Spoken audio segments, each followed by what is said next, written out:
Welcome to NSTV news. నేను సౌజన్య. ముందుగా ముఖ్యాంశాలు. భద్రాద్రి కొత్తగూడెం జిల్లా మనుగూరులోని హనుమాన్ గార్డెన్స్ లో నిర్వహించిన ప్రింట్ అండ్ ఎలక్ట్రానిక్ మీడియా సమావేశంలో పాల్గొన్న పినపాక నియోజకవర్గం శాసనసభ్యులు పాయం వెంకటేశ్వర్లు, భద్రాచలం మాజీ ఎమ్మెల్యే, భద్రాద్రి కొత్తగూడెం జిల్లా అధ్యక్షులు పోదెం వీరయ్య, ఉమ్మడి ఖమ్మం జిల్లా డీసీసీబీ డైరెక్టర్ తుల్లూరి బ్రహ్మయ్య. ఈ సందర్భంగా పాయం మాట్లాడుతూ అసెంబ్లీ ఎన్నికల్లో ప్రవేశపెట్టిన 6 గ్యారంటీలలో ఇప్పటికే 4 పథకాలను అమలు చేయడం జరిగిందని, 6 గ్యారంటీలలో మరో పథకం అయిన ఇందిరమ్మ ఇండ్లు పథకం ఈ నెల 11 మార్చి 2024 రోజున భద్రాచలంలో సీతారామచంద్ర స్వామి వారి ఆలయంలో ముఖ్యమంత్రి వర్యులు యనుమల రేవంత్ రెడ్డి ప్రారంభిస్తారని, అనంతరం మనుగూరులోని ఐటీఐ గ్రౌండ్ ఆవరణలో నిర్వహిస్తున్న ప్రజా దీవెన సభలో పాల్గొంటారని, ఈ సభను జయప్రదం చేయాలని ఆయన కోరారు.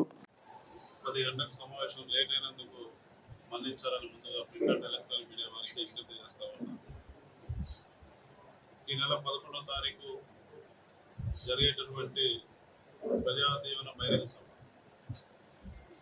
మన నియోజకవర్గంలో కాంగ్రెస్ పార్టీ ప్రభుత్వం ఏర్పడిన తర్వాత తొలిసారిగా మన నియోజకవర్గానికి ముఖ్యమంత్రి గారు ఇచ్చేస్తా ఉన్నారు. పినపాక నియోజకవర్గ వ్యాప్తంగా అన్ని మండలాల నుంచి కూడా కాంగ్రెస్ పార్టీ శ్రేణులు, కార్యకర్తలు ఈ ప్రజా దీవెన సభను జయప్రదం చేయడానికి అన్ని రకాల ఏర్పాటు చేసుకోవడం జరిగింది. ఆ వైపుగా ముందుకెళ్తా ఉన్నాం. ఈ ప్రజా దీవెన సభలో గౌరవ ముఖ్యమంత్రి గారితో పాటు మన ఉమ్మడి ఖమ్మం జిల్లాలో ఉన్నటువంటి 3 మంత్రులు, డిప్యూటీ సీఎం గారు బట్టి విక్రమార్క గారు, తుమ్మల నాగేశ్వరరావు గారు, పొంగులేటి శ్రీనివాసరెడ్డి గారు, మన జిల్లా ఇన్ఛార్జి మంత్రి కొమర్రెడ్డి వెంకరెడ్డి గారు, ఉమ్మడి ఖమ్మం జిల్లా నుంచి అధికార పార్టీ ఎమ్మెల్యేలు, ముఖ్య నాయకులు 11వ తారీఖు జరిగేటటువంటి సభకు హాజరు కాబోతా ఉన్నారు.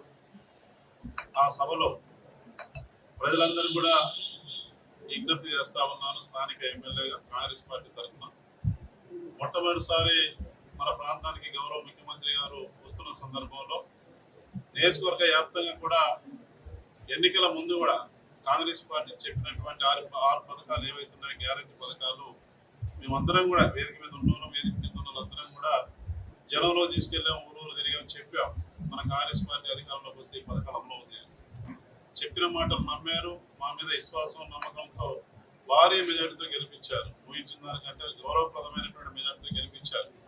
ప్రజలందరూ కూడా మీ ద్వారా విజ్ఞప్తి చేస్తా ఉన్నారు.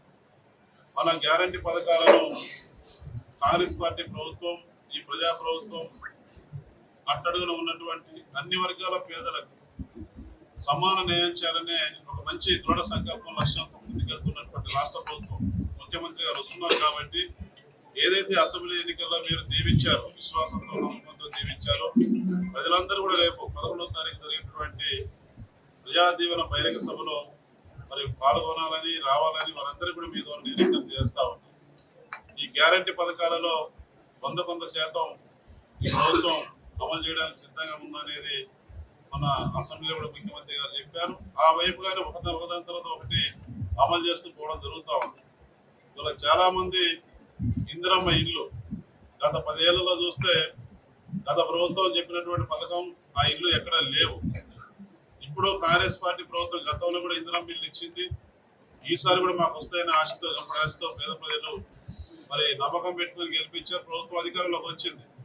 మరి అట్టడుగున ఉన్నటువంటి పేదలకు, ఇల్లు కట్టుకునేటువంటి పేదలకు ఏదైతే ఉందో ఇందిరమ్మ పథకం, అది మన భద్రాద్రి కొత్తగూడెం జిల్లాలో ప్రారంభం చేయడం అనేది, అందులో భద్రాద్రి కొత్తగూడెం జిల్లా అంటే ఏజెన్సీ ప్రాంతం, ఆదివాసీలు ఎక్కువగా నివసించిన ప్రాంతంలో ఈ భద్రాద్రి కొత్తగూడెం జిల్లాలో మరి ప్రారంభం చేస్తున్న సందర్భంలో కూడా మా నియోజకవర్గం తరఫున నేను గౌరవ ముఖ్యమంత్రి గారికి ప్రత్యేక ధన్యవాదాలు తెలియజేస్తా ఉన్నా.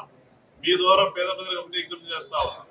ప్రభుత్వ లక్ష్యం ఏదైతే ఉందో అట్టడుగున ఉన్నటువంటి పేద ప్రజలకు గడ్డిళ్ళు, మరి రేకులు వేసుకొని కూలి వేసుకునే వాళ్ళు, జీవితంలో పక్కా ఇల్లు కట్టుకోలేని వాళ్ళు ఎవరైతే అటువంటి అరువులకు, అన్ని వర్గాల పేదలకు అందించడానికి స్థానిక శాసనసభ్యుడిగా నియోజకవర్గంలో కాంగ్రెస్ పార్టీ నాయకుల సమన్వయంతో, కార్యకర్తల సమన్వయంతో పూర్తి స్థాయిలో అటువంటి రిపోర్ట్ తీసుకొని మరి ప్రభుత్వ లక్ష్యం నెరవేరే దాంట్లో అగ్రభాగాన ఉండి పినపాక నియోజకవర్గంలో పార్టీ నాయకుల కార్యకర్తలు అందరం కూడా అటువంటి లక్ష్యాన్ని నెరవేర్చే దానికోసం, ప్రభుత్వ లక్ష్యాన్ని మరి జయప్రదం చేసే దానికోసం, అటువంటి వాళ్ళకు ఇందులో మిగిలించే దానికోసం మనం ముందడుగు వేస్తాం. అందులో ఎటువంటి మరి వేరే ఆలోచన కూడా ఉండొద్దని నేను కోరుతా ఉన్నాను. అటువంటి పథకాన్ని అంకురార్పణ చేస్తున్న సందర్భంలో మరి ఒక్కసారి 11వ తారీఖు జరిగే బహిరంగ సభను పెద్ద ఎత్తున తరలి వచ్చి జయప్రదం చేయాలని ప్రజలందరినీ కోరుతా ఉన్నా.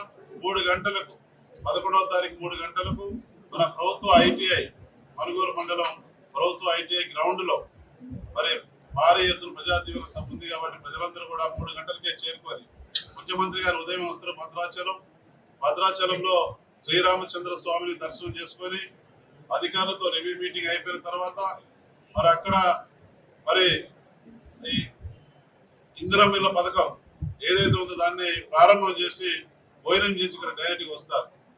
ఎందుకంటే టైం అంటే టైం ఉంటుంది. 3 గంటలకు మీ ద్వారా ప్రజలందరూ కూడా గ్రౌండ్ చేరుకొని ఆ సభని జయప్రదం చేయాలని మనస్ఫూర్తిగా మీ ద్వారా కోరుకుంటా ఉన్నాను.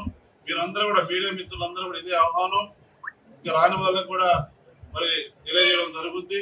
మీరందరూ కూడా 11వ తారీఖు జరిగేటువంటి బహిరంగ సభను మీరందరూ కూడా మొన్న కాంగ్రెస్ పార్టీ గెలుపులో మీ పత్రికల ద్వారా ప్రచారం చేస్తూ మా గెలుపులో కూడా మీ పాత్ర కూడా కీలకంగా ఉంది.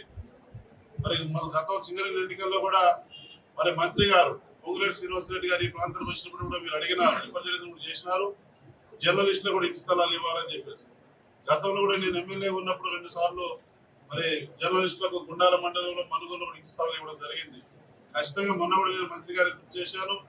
మరి కలెక్టర్ గారు కూడా గుర్తు చేసిన స్థలం కావాలని జర్నలిస్ట్ కూడా మనుగోలులో మళ్ళీ కూడా తప్పనిసరిగా మరి ఇందిరమ్మ ఇల్లు పథకం ఏదైతే ఉందో జర్నలిస్టులు కూడా ఇంటి స్థలాలు ఇచ్చే దాంట్లో కూడా తప్పనిసరిగా నేను పర్సనల్ గా కృషి చేస్తానని చెప్పేసి మీకు నేను విజ్ఞప్తి చేస్తా ఉన్నా. 11వ తారీఖు జయప్రదం అయ్యే దాంట్లో బహిరంగ సభ అయ్యే దాంట్లో కూడా మీ పాత్ర కూడా ఉండాలని, మీరందరూ కూడా ఆధార కావాలని ప్రింట్ అండ్ ఎలక్ట్రానిక్ మిత్రులందరూ కూడా నేను పేరు పేరున కోరుతూ సెలవు తీసుకుంటా ఉన్నా. Thank you.